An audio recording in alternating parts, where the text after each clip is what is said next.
50 degrees Fahrenheit.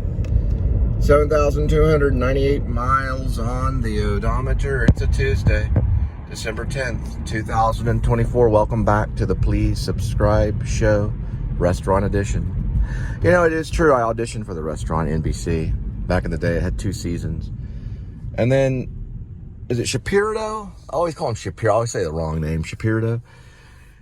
He got sued, and they dropped it from NBC. I was going to be one of the waiters. But this guy showed up before us. I was auditioning with John in New York. And the guy had slept overnight with a broken arm out in front of the doors. So we would just go inside and whatever his name is, Shapiro. I think his name is Shapiro. Something of that nature. He was there at the table. I remember seeing him. Yeah, he was there. He has kind of a movie star face. He's doing a television series.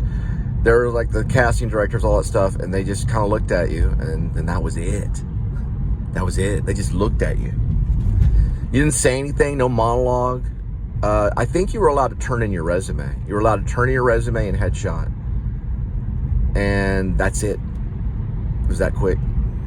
Now, if they were like looking for looks and they were like, okay, yeah, tell me a little bit about yourself. They may have done that to other people. But with me, it was just, here's my resume and headshot. I don't remember saying anything to them. I don't remember. It was NBC.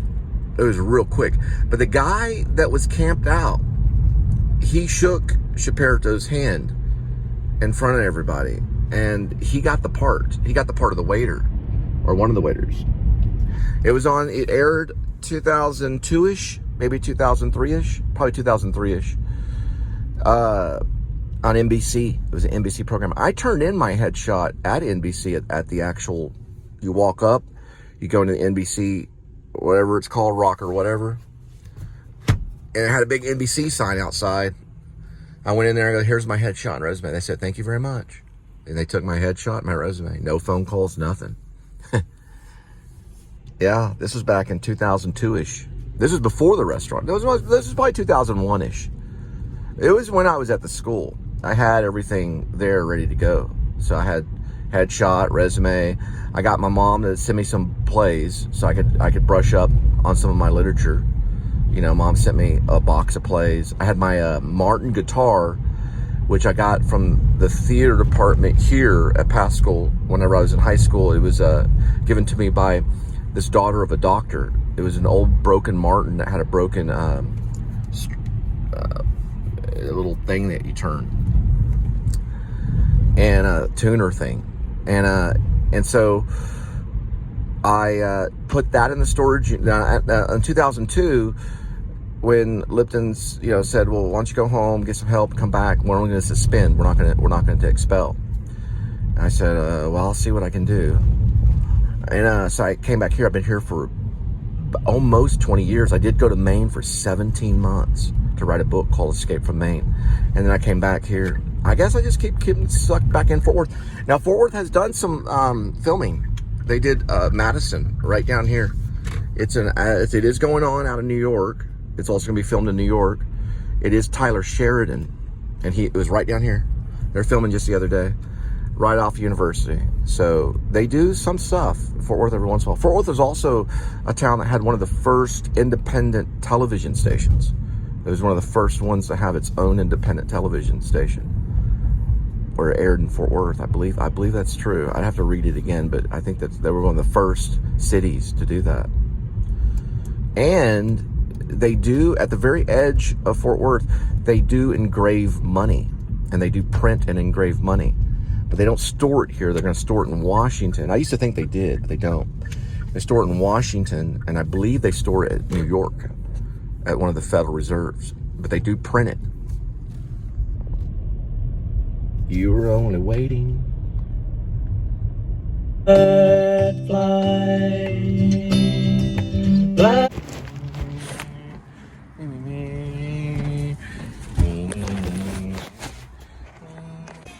0.7, 5:13 p.m. We did 14.7. It's all the little things.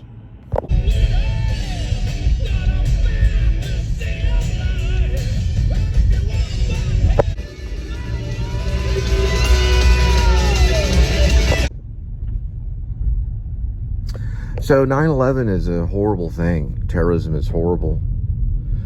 But the things that were going on in New York City before 9/11 were not good. And there were people in bondage in New York City that were freed because of 9/11. I know that sounds weird to say, but yeah, people woke up a little bit. They may have been doing something. Bondage can be cigarettes. Bondage can be a drug. There might have been someone that looked up at those towers and said, you know what? I'm not going to do this to myself anymore. And all of a sudden, I get this pamphlet that says Jews for Jesus.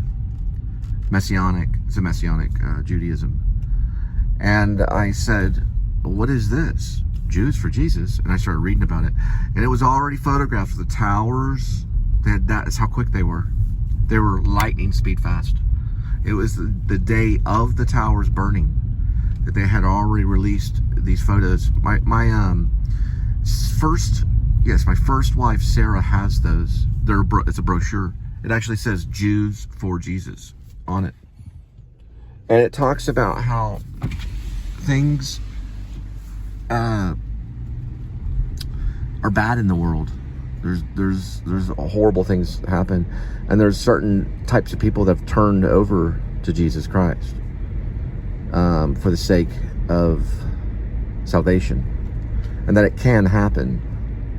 And that was on September 11th, that Tuesday, when I was given that pamphlet. And that pamphlet made it all the way back here to Texas and given to Sarah, my first wife. It was. And it was a lady that handed it to me. She said, I'd like for you to have this. And it said across the top, Jews for Jesus. And it was done like a photograph, and it showed the buildings. And I don't know if it showed them falling down, though. I see. It just showed the buildings, the two buildings. And it was like a photograph thing. But then when you turn the pages and stuff, I think it showed... I may be getting it mixed up in my head. Or I may not be. I don't know. But I think it did show... it did show parts of the building that was... they can print those out pretty quick. It might have been the week of. It was probably the week of that I got it a few days after. So it was a story about September 11th. But it was done by the Jews for Jesus. So it showed like, you remember that thing after the building fell? I think it showed the buildings, or it showed the lights. It had lights that were up. And then it showed like, it was like a structure. The missing structure or whatever. I got a missing pen right here. Tina the half-tailed cat. It's a half-tailed cat. We'll look at that in a minute. But it showed, there was this famous photo that was in a lot of media, and it was like a steel beam sticking straight up, and that was all that was left of those two buildings, and the rest were just smoldering in ash.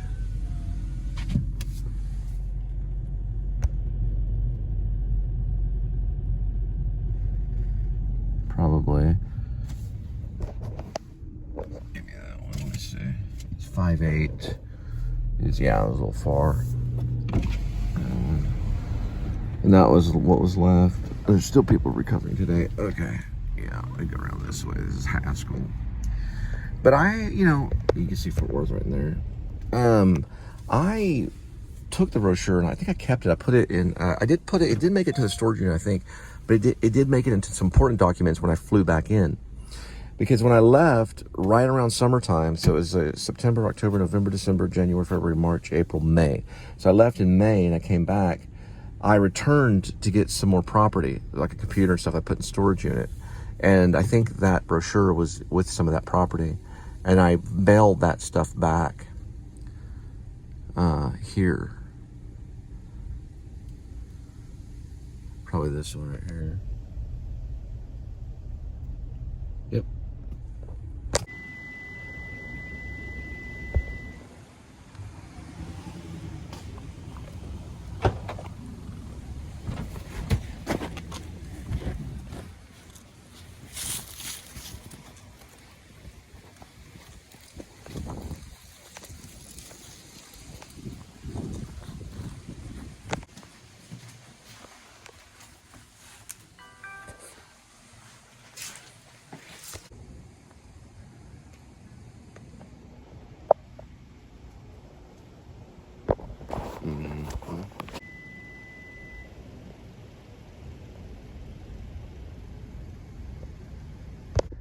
Anyway, it was very strange, though. I think it was probably a little bit afterwards. There could have been information given out the day of. There was a guy in Brooklyn, or maybe he was from Brooklyn. No, it wasn't from Brooklyn. It was a guy in town. It sounded like he was from Brooklyn, because they all sound different, but they all have different accents. They really do. There's different accents in different boroughs. So just like Fort Worth, they talk a little bit different than they do in Dallas. They have more of a northern kind of sound in Dallas. It is true, I've noticed it.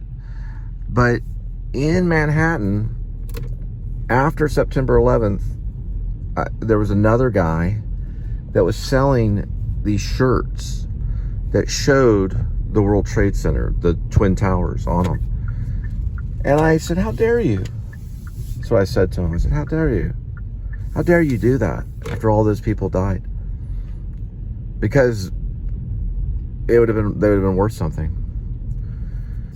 But how dare me challenge what a person has to do to put bread in their mouth?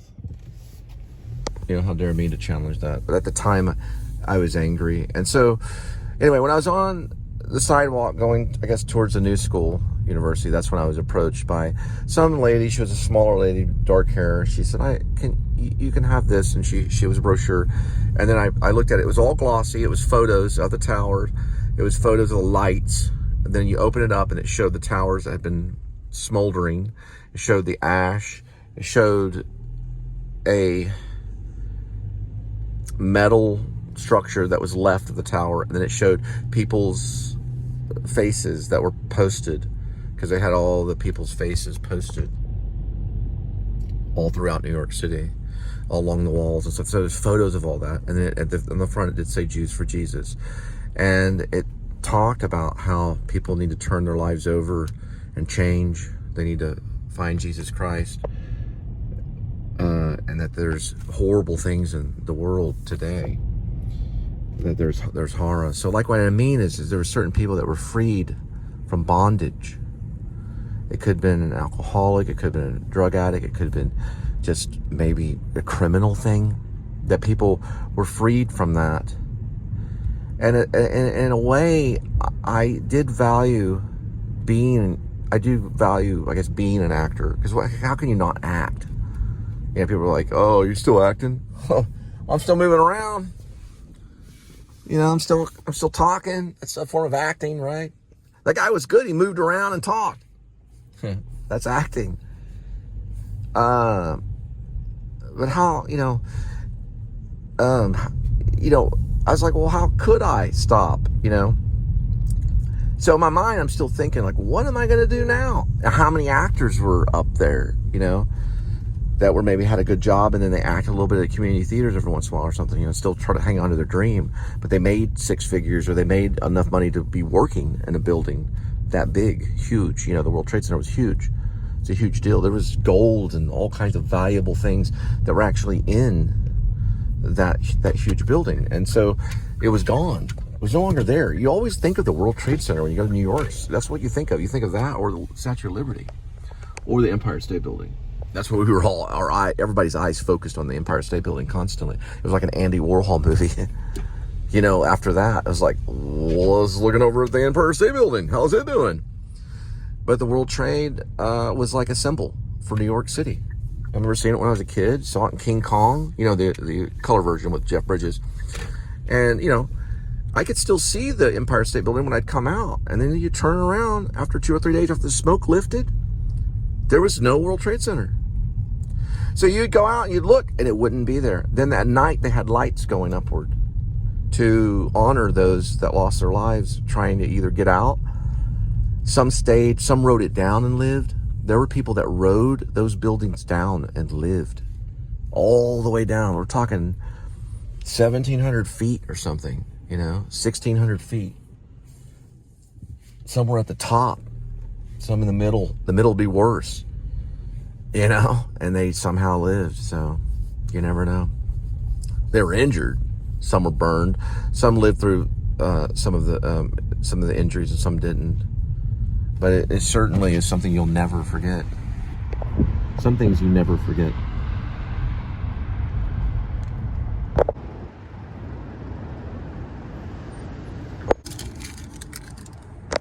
3.9, 6:50 p.m.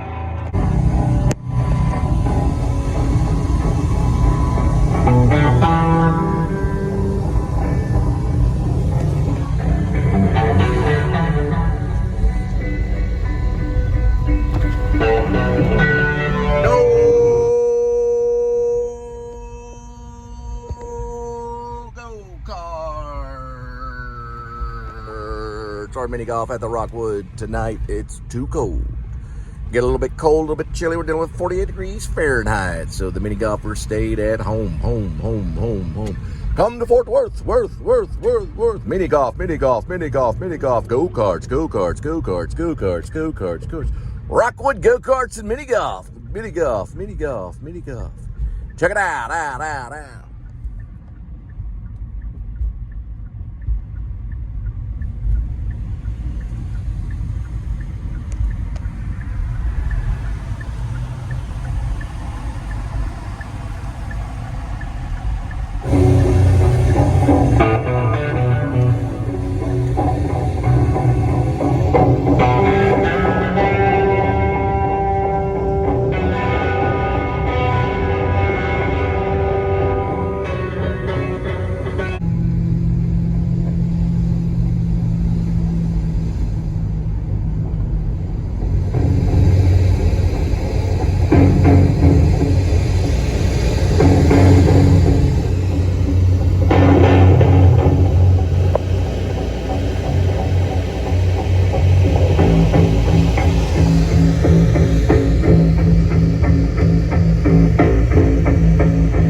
Critter saw green light.